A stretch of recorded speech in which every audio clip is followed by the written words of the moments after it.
Hello everyone, welcome back to my YouTube channel. ಎಲ್ಲರೂ ಹೇಗಿದ್ದೀರಾ? ನಾನು ಚೆನ್ನಾಗಿದ್ದೀನಿ ಆ್ಯಂಡ್ ನೀವು ಚೆನ್ನಾಗಿದ್ದೀರಾ ಅಂದ್ಕೊಳ್ತೀನಿ. ಇವತ್ತಿನ ವ್ಲಾಗ್ ಏನಂತಂದರೆ, ಇವತ್ತು ನಾನು ಚಿಕನ್ ಸೀಖ್ ಕಬಾಬ್ ಟ್ರೈ ಮಾಡಿದ್ವಿ ಮನೆಯಲ್ಲಿ. ಅದರದ್ದೇ ಒಂದು ರೆಸಿಪಿ ಅಪ್ಡೇಟ್ ಮಾಡ್ತಿದ್ದೀನಿ.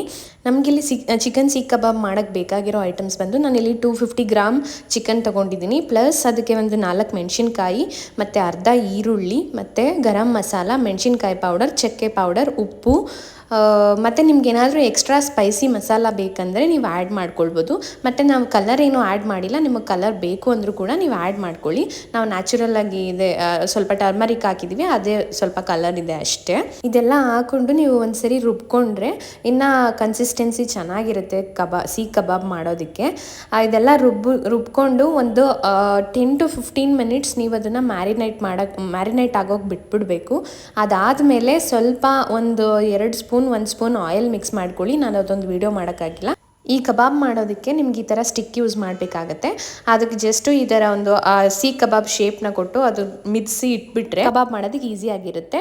ಇದು ಒಂದು ಪ್ಯಾನ್ ಇಟ್ಬಿಟ್ಟು ನಾವು ಸ್ವಲ್ಪ ಆಯಿಲ್ ಹಾಕೊಂಡಿದ್ದೀವಿ ಅಷ್ಟೇ. ನಾವು ಆಯಿಲ್ ಕಬಾಬ್ ಮಾಡ್ತೀವಲ್ಲ, ಅಷ್ಟು ಎಣ್ಣೆ ಬೇಕಾಗಲ್ಲ. ಆ್ಯಕ್ಚುಲಿ ನಾವು ಇದು ಕೈಯಲ್ಲೂ ತೆಗಿಬೋದು, ಬಟ್ ಕೈಯಲ್ಲಿ ತೆಗೆದ್ರೆ ಸ್ವಲ್ಪ ಅದ್ರದ್ದು ಶೇಪ್ ಹಾಳಾಗುತ್ತೆ ಅಂತ ಹೇಳಿ ನಾನು ನೈಫ್ ಯೂಸ್ ಮಾಡ್ಕೊಳ್ತಿದ್ದೀವಿ. ಸೊ ನೈಫ್ ಯೂಸ್ ಮಾಡಿ ನೀವು ಅರ್ಧ ಕಟ್ ಮಾಡಿ ಎಣ್ಣೆಗೆ ಹಾಕ್ಕೊಳ್ಳಿ. ಎಣ್ಣೆಗೆ ಹಾಕ್ಕೊಂಡು ಒಂದು 5 ಮಿನಿಟ್ಸ್ ಸ್ವಲ್ಪ ಡೀಪ್ ಫ್ರೈ ಮಾಡ್ಕೊಳ್ಳಿ. ಅದಾದಮೇಲೆ ಫ್ಲೇಮ್ ಕಮ್ಮಿ ಮಾಡ್ಕೋಬೇಕಾಗುತ್ತೆ ಹೋಗ್ತಾ, ಯಾಕಂದರೆ ಜಾಸ್ತಿ ಫ್ಲೇಮಲ್ಲಿ ಇಟ್ಬಿಟ್ರೆ ಸೀದೋಗುತ್ತೆ ಜಾಸ್ತಿ. ಔಟ್ಸೈಡ್ ಮಾತ್ರ ಫುಲ್ಲು ಕಲರ್ ಚೇಂಜ್ ಆಗುತ್ತೆ, ಬಟ್ ಒಳಗಡೆ ಅಷ್ಟು ಬೆಂದಿರಲ್ಲ. ಅದಕ್ಕೆ ಸ್ಟಾರ್ಟಿಂಗಲ್ಲಿ ಸ್ವಲ್ಪ ಡೀಪ್ ಫ್ರೈ ಮಾಡಿ ಒಂದು 5 ಮಿನಿಟ್ಸ್ ತನಕ. ಅದಾದಮೇಲೆ ನೀವು ಆಲ್ಮೋಸ್ಟ್ ಸಿಮ್ಮಲ್ಲಿಟ್ಟು ನಿಧಾನಕ್ಕೆ ಬೇಯಿಸ್ಕೊಳ್ಳಿ. ಈ ರೆಸಿಪಿನ ನೀವು ಒಂದ್ಸರಿ ಟ್ರೈ ಮಾಡಿ ನೋಡಿ, ತುಂಬ ಚೆನ್ನಾಗಿರುತ್ತೆ ಟೇಸ್ಟು.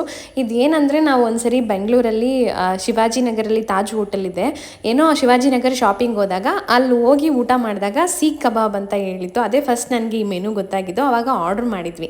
ಆಗ ತಿಂದಾಗ ನನಗೆ ಟೇಸ್ಟ್ ಇಷ್ಟ ಆಗಿತ್ತು ಚಿಕನ್ ಸೀಖ್ ಕಬಾಬ್.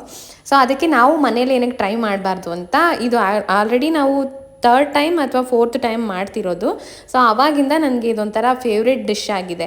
ಮತ್ತು ಈ ರೆಸಿಪಿ ಬಂದು ನೀವೇನಾದರೂ ಅನ್ನ ಸಾಂಬಾರು ಏನಾದರೂ ಮಾಡ್ಕೊಂಡಿದ್ದೀರಾ ಅಂದರೆ ಸೈಡ್ ಡಿಶ್ ಆಗಿ ತುಂಬ ಚೆನ್ನಾಗಿ ವರ್ಕ್ ಆಗುತ್ತೆ ಊಟದ ಜೊತೆಗೆ. ಮತ್ತು ಇದು ಕ್ವಿಕ್ಕಾಗಿ ಮಾಡ್ಕೊಳ್ಳೋ ಅಂಥದ್ದಿದೆ ರೆಸಿಪಿ. ಅದಕ್ಕೆ ನನಗೆ ತುಂಬ ಇಷ್ಟ ಆಗುತ್ತೆ. ಬೇಗನೂ ಮಾಡ್ಬೋದು ಮತ್ತು ಟೇಸ್ಟಿಯಾಗೂ ಇರುತ್ತೆ. ಊಟದ ಜೊತೆ ತುಂಬ ಚೆನ್ನಾಗಿರುತ್ತೆ.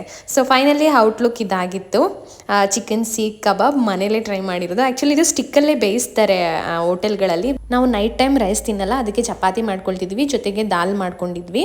ಸೊ ಇದಾಗಿತ್ತು ಇವತ್ತಿನ ಬ್ಲಾಗ್. ಯಾರಾದರೂ ನಮ್ಮ ಚಾನಲ್ಗೆ ಸಬ್ಸ್ಕ್ರೈಬ್ ಮಾಡಿಲ್ಲ ಅಂದರೆ ಪ್ಲೀಸ್ ಸಬ್ಸ್ಕ್ರೈಬ್ ಮಾಡ್ಕೊಳ್ಳಿ.